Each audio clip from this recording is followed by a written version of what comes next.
नमस्कार, welcome to सुनो नाव YouTube channel. मैं हूं अजीत सिंह राजपूत। दोस्तों, एक बार के लिए सोचिए, एक तरफ नेटो की ऊंची आवाज कि दोगलापन नहीं चलेगा, और वही दूसरी तरफ भारत का सीधा ठोस जवाब कि हम चेतावनी दे रहे हैं, ये खेल हमारे साथ मत खेलिए। आत्मरक्षा कोई अपराध नहीं है, ये हमारा अधिकार है। जी हाँ दोस्तों, ये वही लहजा है जो दशकों तक कूटनीति की चुप्पी में दबा रहा।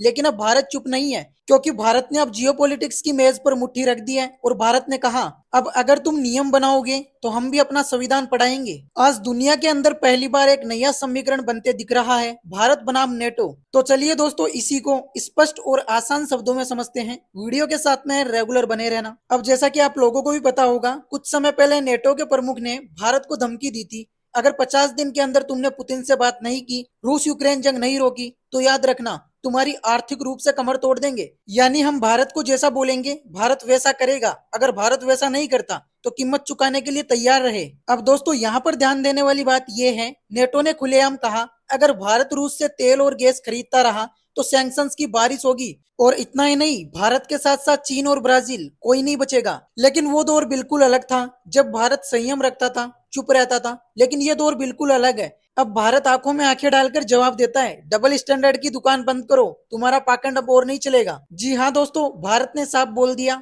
हमसे नैतिकता की उम्मीद करने से पहले एक बार खुद को आईने में देखो। तो चलिए इसी को स्पष्ट शब्दों में समझते हैं कि आखिर भारत ने नेटो को क्या जवाब दिया। जब नेटो ने भारत को धमकी दी, अगर रूस से आपके रिश्ते खत्म नहीं हुए तो हम आपके ऊपर सैंक्शंस लगाएंगे, तो भारत ने अपनी चुप्पी तोड़ते हुए बहुत ठोस और संतुलित जवाब दिया। भारत के विदेश मंत्री ने कहा, हमारी प्राथमिकता हमारी जनता है। हमें यह देखना है कि भारत के 140 करोड़ लोगों को सस्ती और लगातार ऊर्जा मिलती रहे, चाहे दुनिया में कुछ भी हो रहा हो। अब इसका मतलब बिल्कुल साफ था, भारत ये नहीं देखेगा कि कौन क्या सोच रहा है, भारत ये देखेगा कि उसके नागरिकों को बिजली, पेट्रोल, गैस, सारी की सारी जरूरत की चीजें मिलती रहे। और फिर भारत ने एक और जबरदस्त बात कही, आप यानी यूरोप और नेटो खुद तो रूस से तेल और गैस खरीदते रहे, और हमसे कह रहे हो कि हम रूस से तेल और गैस न खरीदे। ये कैसी दोहरी नीति है। अब दोस्तों, आप लोगों को बता दूं, भारत ने इसको सीधे दोगलापन कहा। तो चलिए इसको एक बार आम भाषा में समझते हैं। यूरोप कहता है, हम रूस से तेल खरीद सकते हैं क्योंकि हमें जरूरत है, और उसी समय भारत से कहता है, तुम रूस से तेल मत खरीदो वरना हम तुम्हें सजा देंगे। तो भारत ने भी इसके जवाब में साफ कह दिया, अगर आप अपने लिए छूट लेते हो तो हमें भी हक है। नैतिकता की दुकान सिर्फ हमारे लिए नहीं खोली जाएगी। जी हाँ दोस्तों, इसी जवाब से भारत ने दुनिया को दिखा दिया कि अब हम ग्लोबल पावर के सामने झुकने वाले नहीं है। अब आप लोग एक बार इस टॉपिक को ध्यान से समझना। 2024 की रिपोर्ट के मुताबिक यूरोपीय यूनियन ने रूस से 22 मिलियन यूरो का तेल और नेचुरल गैस खरीदा। उसी साल यूक्रेन को दी गई आर्थिक मदद सिर्फ 18.7 बिलियन यूरो थी। यानी यूरोप ने रूस से जितना तेल गैस खरीदा, वो यूक्रेन को दी गई मदद से बहुत ज्यादा था। तो अब यही से असली सवाल खड़े होते हैं, अगर रूस को युद्ध के लिए जिम्मेदार ठहराया जा रहा है, तो उसी रूस से यूरोप खुद व्यापार क्यों करता है? क्या इससे रूस की अर्थव्यवस्था मजबूत नहीं हो रही? अब एक बार के लिए आप लोग सोचकर देखो, जब यूरोप खुद रूस से तेल खरीद सकता है, तो भारत, चीन और ब्राजील अगर अपनी जरूरत के लिए तेल खरीद ले, तो उन्हें धमकी क्यों मिल रही है? इसलिए भारत ने यहीं पर उनको करारा जवाब दिया, अगर आप खुद रूस से तेल खरीद रहे हो तो हमसे नैतिकता की उम्मीद क्यों? ये दोहरा मापदंड अब नहीं चलेगा। यहाँ पर भारत की बात दमदार थी और बिल्कुल सच थी। द गार्डियन की रिपोर्ट 2024 में साफ लिखा है कि यूरोप ने तीसरे साल में भी रूस से तेल और गैस की खरीद जारी रखी, और कुल राशि यूक्रेन को दी गई सहायता से कई अधिक थी। और दोस्तों, CREA ने भी यही आंकड़े जारी किए हैं, और ये कोई एक मीडिया हाउस की बात नहीं है, बल्कि ये अंतर्राष्ट्रीय स्तर पर दर्ज किए हुए तथ्य हैं। तो इसका मतलब अगर हम समझे, तो इसका मतलब ये है कि जो काम यूरोप करे वो तो जरूरत कहलाता है, और वही काम अगर भारत करे तो वो गुनाह हो जाता है।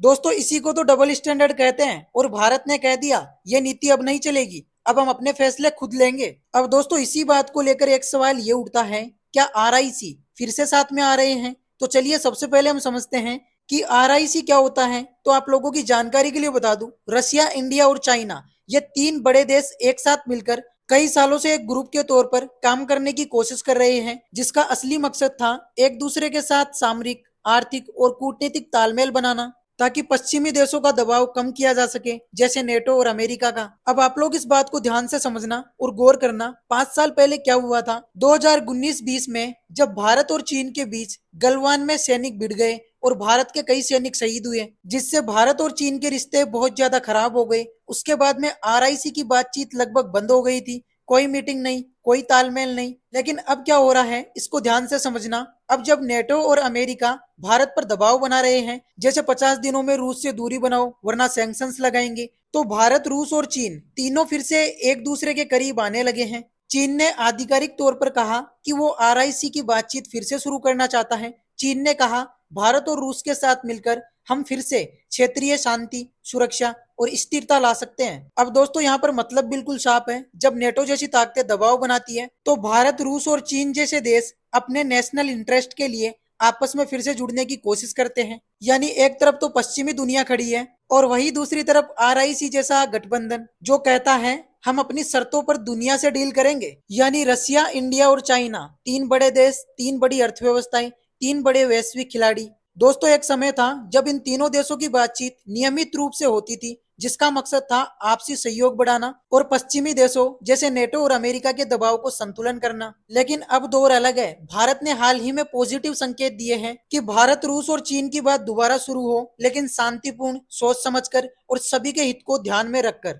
लेकिन दोस्तों यहाँ पर सबसे बड़ा सवाल ये खड़ा होता है, क्या यह दिशा सही है? क्योंकि इस मुद्दे के ऊपर भी दो राय बन रही है कि भारत को अपनी ऊर्जा और सुरक्षा जरूरतें पूरी करने के लिए स्वतंत्र नीति अपनानी चाहिए, लेकिन वही दूसरी तरफ चीन लगातार पाकिस्तान का समर्थन करता है। क्या उसके साथ मंच साझा करना भारत के स्टैंड को कमजोर करेगा? लेकिन दोस्तों भारत क्या करे? पश्चिम के दबाव को कम करने के लिए और पश्चिम के दबाव से बचने के लिए आरआईसी जैसी साझेदारी जरूरी भी है। लेकिन वही दूसरी ओर गलवान की यादें अभी भी ताजा हैं, तो ऐसे में चीन पर भरोसा करना क्या जोखिम नहीं होगा? लेकिन दोस्तों अब समर्थन में राय ये बोलती है, रूस और चीन दोनों के साथ संवाद जारी रखने से भारत की वैश्विक स्थिति बहुत ज्यादा मजबूत होगी। इसीलिए दोस्तों इस बारे में आप लोग क्या बोलना चाहते हो? अपनी राय कमेंट्स के अंदर जरूर बताना। दोस्तों आज की बात सिर्फ एक बयान या चेतावनी की नहीं है, बल्कि ये वो संकेत है उस बदलते भारत का जो अब जवाब देना जानता है, वो भी खुलकर मजबूती से। क्योंकि जब नेटो जैसे संगठन डबल स्टैंडर्ड अपनाते हैं तो भारत चुप नहीं रहता, वो आईना दिखाता है। इसीलिए दोस्तों अब हम थोड़ा ये भी समझ लेते हैं कि भारत को आगे क्या करना चाहिए। तो दोस्तों अब भारत को किसी के दबाव में नहीं आना चाहिए,